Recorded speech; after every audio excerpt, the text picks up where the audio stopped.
Hi guys, ito po yung ating pork chop. Tinanggalan na natin ng buto at saka taba. Dinikdik-dikdik ko na yan para lumambot yung ating pork chop. Gamit ang kutsilyo at naglagay na tayo ngayon dito ng onion powder. Ayan, budburan natin bawat isa. At naglagay rin tayo ng asin. Ayan, tansya-tansya lang yung ating paglalagay. At naglagay din tayo dito ng paminta. Ayan.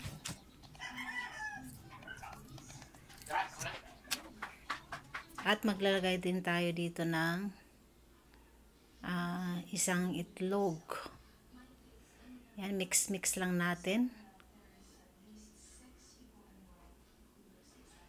Ayan ay ating itlog. Haluin lang natin ng mabuti at iset aside muna natin. Lalagay lang muna natin sa ref. Mga 30 minutes. At ito na guys, magluluto na tayo. Mag-init lamang tayo ng kawali at maglalagay tayo ng butter at konting mantika.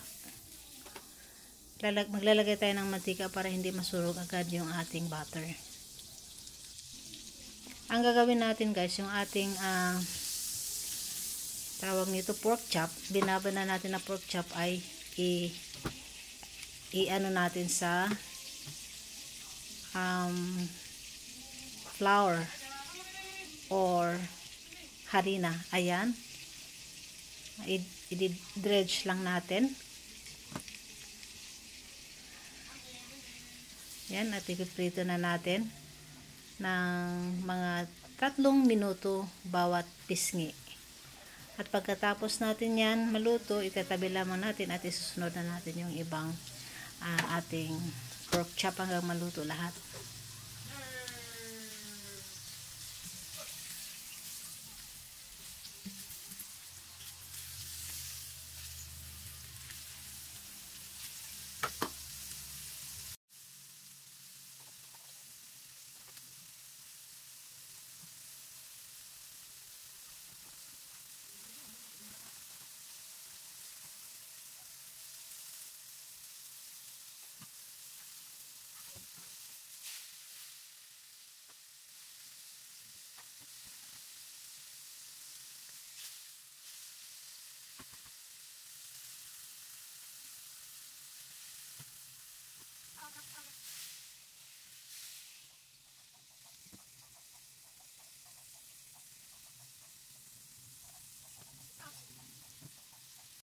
Ayan guys, papakita ko lang sa inyo kung paano ko ginawa yung paglagay ng harina.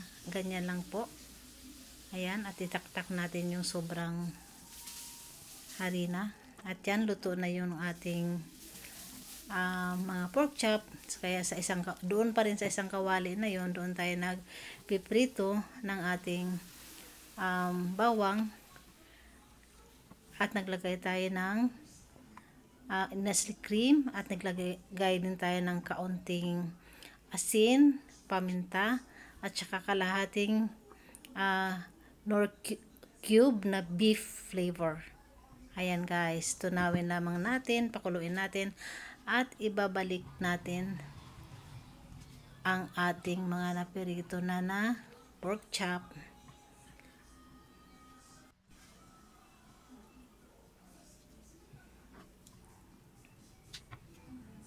Ayan guys, inisa-isa na natin na ibalik. Pakuluin lamang natin ito ng mga another 3 minutes. At magtitimpla tayo dito ng asin paminta. Magdagdag lamang tayo ng asin paminta. At saka maglalagay din tayo dito ng hindi ko nasabi. Naglagay pala tayo dito ng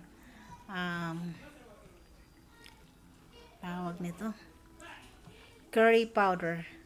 Yes, konti lang, pampalasa. At saka pagkaluto nito, hindi ko na nga naipakita sa inyo na nagpiga pala tayo dito ng kaunting lemon. Ayun na yung ating finished product. Ayan guys.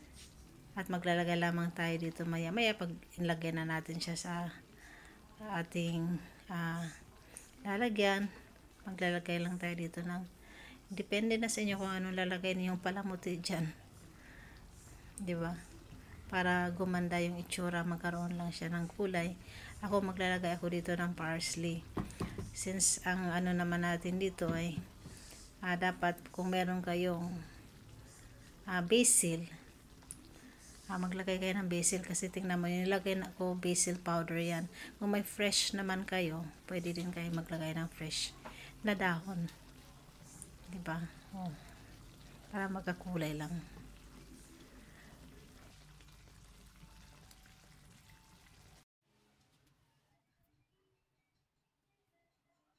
And guys, nilalagay na natin yung parsley para hindi malungkot yung ating pagkain. Ayan na, ito na yung ating finished product. Thank you for watching.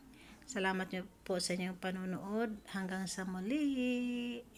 Bye!